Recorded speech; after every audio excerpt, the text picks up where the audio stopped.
どうぞ失礼します。よし。うちのお父さんとお母さんがうちの藤焼が美味しいと言わんとする、親がそこをちょっと実は奥にあるんですよ。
少しでも逆に食べやす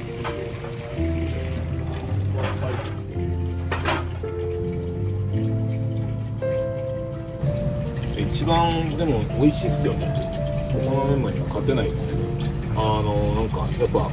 言わんとすることが分かるというか、なんかもう送られてきてというか、これで表現したいのが分かるんですよ。ここが美味しいんだぞっていうことをすごく言いたいんです。それはもうすごいなんかこう無言で伝わってくるってやっぱいいですよね、食材としてのね。なんかそこに来た時にこうなんかどうしても我慢できないけど佐野実さんを思い出すんですよね、やっぱり。なんか無言で訴えてくるなっていう、なんかね、僕なんかが喋っちゃいけないのかもしれないけど、やっぱりあった期間もあったんで、やっぱりしょっちゅうタケノコって感じが初めてわかるよね。こう生えてたんだな、そこのね、これタケノコなんだよっていうのをちゃんと言いたいというね。いきます。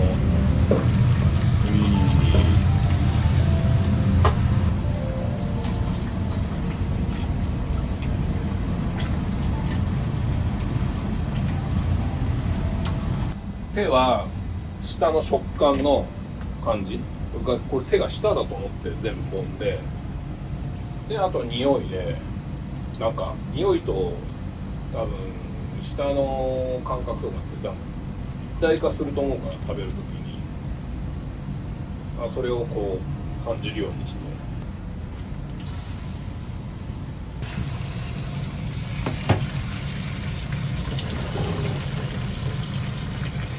これ一時期、はい、赤くなって、このメンマを穂先じゃなくしたら渋谷のお客さんがすごい来て、穂先に戻してくれって言われて、ちょっと待ってくれよ、全体的な原価考えるとね、やっぱね結構考えますよ。そのメンマじゃなくてもなんか肉をメンマしたくローストビーフを切って入れた方が、その方がメンマ肉とか入れた方がいいのかなと思うけど、そうではないんだよね。メンマを食いたい人がいるのよね、どうしてもね。ラーメンはメンマっていう人いるんだよ。絶対にメンマっていう人がいるから、ウルチのメンマとかすごい美味しいっすよね。あそこのメンマ美味しいっすもんね。あれも炊けました。そうなんだ。人すごくないですか、メンマのね。これタイプじゃないから、自分の調理方法が醤油だれもうまいっすよね。つけ麺の醤油だれも美味しい。すごい伝わってきますよね。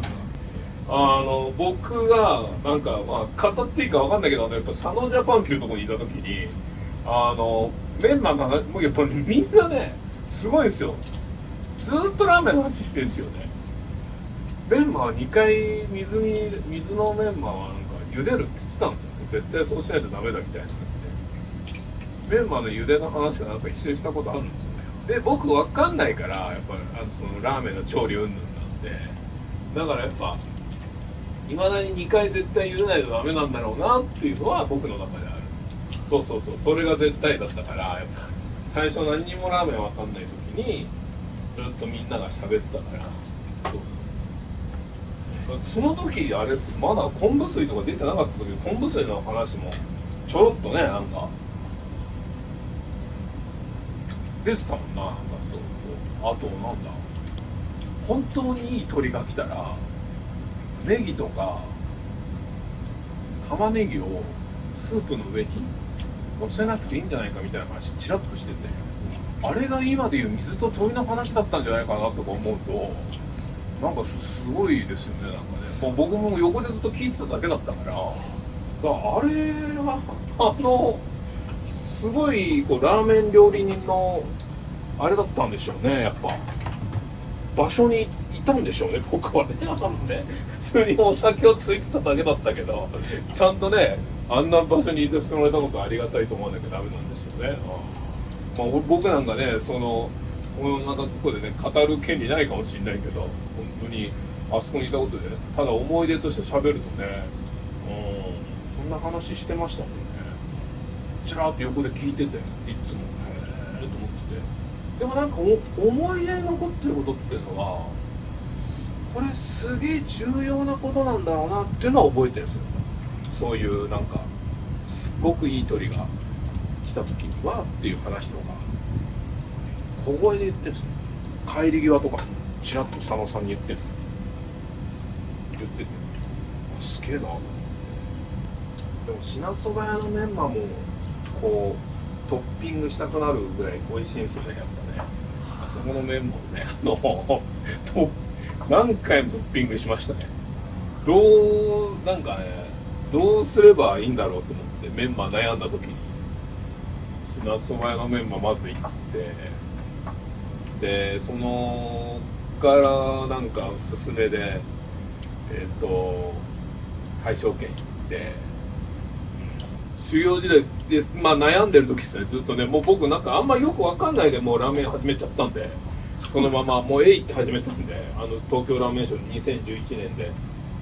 新人賞取っていいだろうっつっていきなり始めちゃったんで、ね、分かんなかったんでね、僕めちゃくちゃ、で何回も出てた人とかもいたし、みんなラーメンを手伝いしてる人とかが出たんですよ。なのにいきなり僕が出てきて、佐野さんの格好して佐野実っぽく俺が美味しいラーメン作ってやるよって言って、まああれやって帰ろうと思ったんですよ。もう芸人辞めて、はい、あの時もうめちゃくちゃ収入なかったんでちょうどいいなと思って、そして優勝して日刊スポーツにめちゃくちゃ社会談載ったんで、これ来たなと思って、でなんかちょっとやってみたいと思っちゃったんですよね。なんか皆さんなんか最後のもがきをしたいなっていうか、なんか全然モノマネしてただけなんですよ、佐野さんの。本当にそれがなんかね、佐野さんみたいな顔してね、佐野ジャパンの中にいてね、偉そうにしてね修行なんてしてないですからね、僕ね、本当にね。いろんなラーメン屋さんの人に教えてもらったりとかしながら、こうなのかなって言って、間違ったこと言うとみんな正してくれたんですよね。それは違うよって言ったりとかして、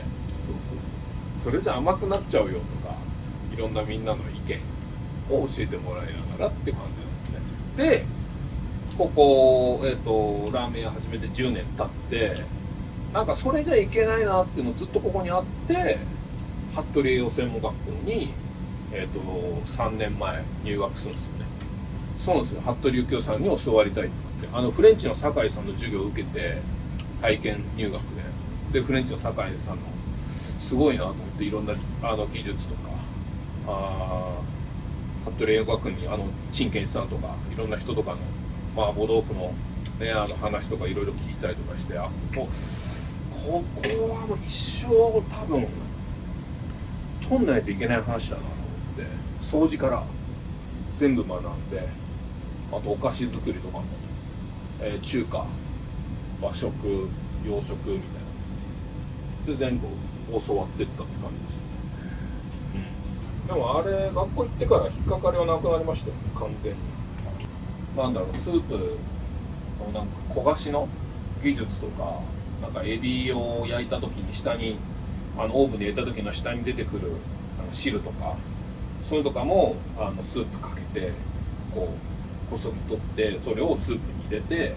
なんか香ばしい味を立てるみたいな感じっていうのとか、フレンチの授業の先生に教わって。そういうのもニューヨーク行ってラーメン作った時にもうやっぱ生きて、でやっぱりあっちってニューヨークとかアメリカの方ってすごく美味しかった時に反応がやっぱりダイレクトに返ってくるんで、いやお金うんのよりなんかそれが大きいですよね、やっぱね。ニューヨークとかってやっぱ世界行くと反応がドンって返ってくるから美味しいとか、すごく今日感動していい一日になったとか。で特にラーメンはすごくそれ言われるものだと思いますよ。なんか尊敬してくれるんですよね、ラーメン美味しいと。やっぱアメリカニューヨーク行くと僕はそれすごい感じたんですよ。僕なんでニューヨーク行くかってやっぱそれがすごいあって、めちゃくちゃ褒めてくれるんですよね、やっぱね。なかなか多分ラーメンみんな作っててすげえ褒められることなんてなかなかないと思うんですよね、こっちの日本にいたら。もうしかもコックさんとかが褒めてくれるんですよ、向こうの。すごく美味しかったって言って、いやもう戻ってきて言いに来てくるんですよね。今カフェ行って戻ってきたけどって言って、休憩の時間だと思ったから今と思って美味しいっていうのを伝えに来たんだよって言って、いやすごいな、一回カフェ行って紅茶飲んでから伝えに来たっていう、そういうのはすごいだからめちゃくちゃおすすめなんですね、あっちでっていうのをやっぱ経験で行ったって感じですよ、ニューヨークのラーメンショーっていうのは。やっぱプラスやっぱ毎回行くたびになんか同じものを作ってるけど向上させていくっていうものでっていうとこですよね、やっぱ。けど旅行に行くんだったりとか視察しに行くぐらいだったらもう行っちゃった方がいいっていうかね、多少お金かかると思うけど、やっぱ全然自分の人生は変わると思いますよ、やっぱ。旅行に行くんだったらマジであっちでイベントやってるんで、もうぶちかました方が自分のやりたいラーメン。そんななんか怒ってたりとかあーとか言ってたらもう続かないし自分休めないでしょ。だってあの人とか最高なんですよ、素晴らしいですよ。ラーメンの杉本さんとか、あの人鏡ですよ。淡々な感じでいいんですよ、杉本さん。困ったら杉本さん浮かべてます。杉本さんみたいに淡々とやってる。杉本さん最高っすよ、これ。あの人はすごい。あの人はもう神。淡々とやっていかないと、なんか毎日なんかツイッターで怒ってたりとかして続かないでしょ、そんなのね。毎日怒ってたらね。ある程度冷静になってちゃんと淡々とやっていかないとね、やっぱね、自分の休みとか確保できないし、なんか怒ってなきゃいけないのかなと思った時期ありましたから、ラーメン店でピリピリしてたら美味しくなるのかなと思ったんですよ。店って良くなるのかなと思ったんですよね。いろんな有名店主の人とか見てて映像とか、なんかイライラした方がいいのかなと。そうじゃないの、人が離れてるだけだって。全然違うわと思って淡々とやっていくことだなと思って、やっぱ、野球の監督が見たくなってやっていかないとダメなんだなと思って、やっぱもう冷静に動揺しちゃうとダメだし、怒っちゃうとダメだし、だから注意する時もしっかり順路立てて準備して、なんなら言う練習してから言いますよね、一回ね、注意とかね、鏡の前でこうそう鏡の前で風呂の中でこうやってじゃあこうやって言おうとか、やっぱZ 世代にこう合わせるようにして、この順序立てて、この人の時はこう言った方がいいなとか、この人の時はこうだなとか、意外にラーメン以上にそれ大事だったりするんじゃないですかね。例えばワンオペの店とかだと多分俺限定とか作んなかったと思うんですよね。多分こんなに進化しなかったと思う。多分いつも働きに来てくれる人とかいるから、だからこうやって作ろうかなとかとこだと思うんですよね。お客さんってなかなか意外と言ってくれないもんですよ。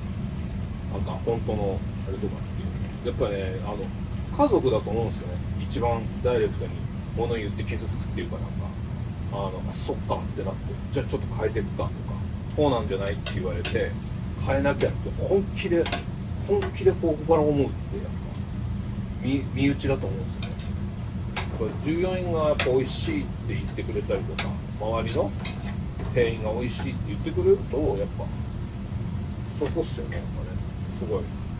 だからもうまかないに関してはある時期から一番店のあれで、実は仕込みの中で一番大事なの。まかないも僕は仕込みだと思ってるんで、一番テストっていうか自分のテストだと思ってるんで、やっぱ従業員どうやって食べてるかなってチラッとほんのちょっと見たりとかして、あ、正解だったかとか、だって本当のこと言ってくれたりとかするから、そこっすよね。やっぱね、まかないしっかり言う。だから僕は言うとすれば、そのまかないのお金取ってるとこあるじゃないですか。いくらだと。僕の中で僕の中ではあれ結構分かんないですね、あれはね。開発費なんで、やっぱまかないは一番美味しい肉とか食べないようにとかあるじゃないですか。いや、だったらやめた方がいいっすよ。一番美味しい肉説明できないじゃないですか。2回3回4回ぐらい食べないとダメですね。2回3回4回ぐらい食べたら、いや美味しいと思って、この肉どういう肉なんですかって時に、すいません、これ僕のまかないでね、もう今毎日食べちゃってるんですけど本当美味しいんですよって言った時の表現の仕方と、一番最悪なのが、いや僕ちょっと食べたことなくてつって裏で600円取られるからっつって情けないじゃないですか、そんなのね。だからまかない結構一番大事ですよね、すごくね。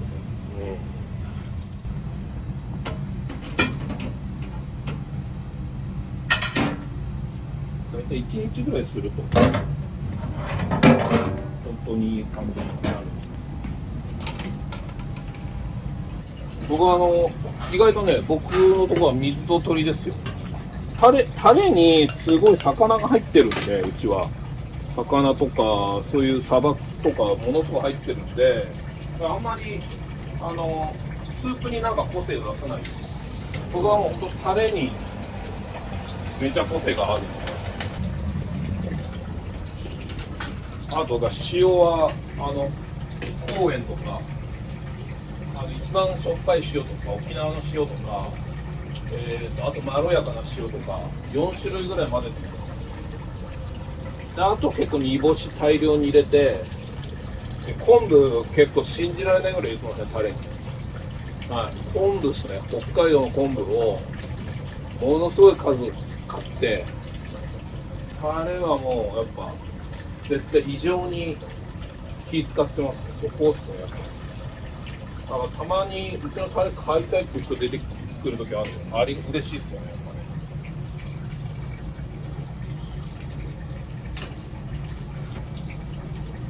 ね。ぜひ。基本このお味噌が口やって、やっぱうちのお父さんとお母さんが、うちの藤焼けが美味しいと言わんとする、親がそこをちょっと実は奥にあるんですよ。僕はなんか芸人としては本当は定着しちゃうんだけど、本名は藤谷拓郎だから、やっぱなんか最近40になってからやっぱりこうやって作ったものは親が喜ぶんじゃないかなっていう。だから結構うちはなんかさっぱり系のラーメンなんで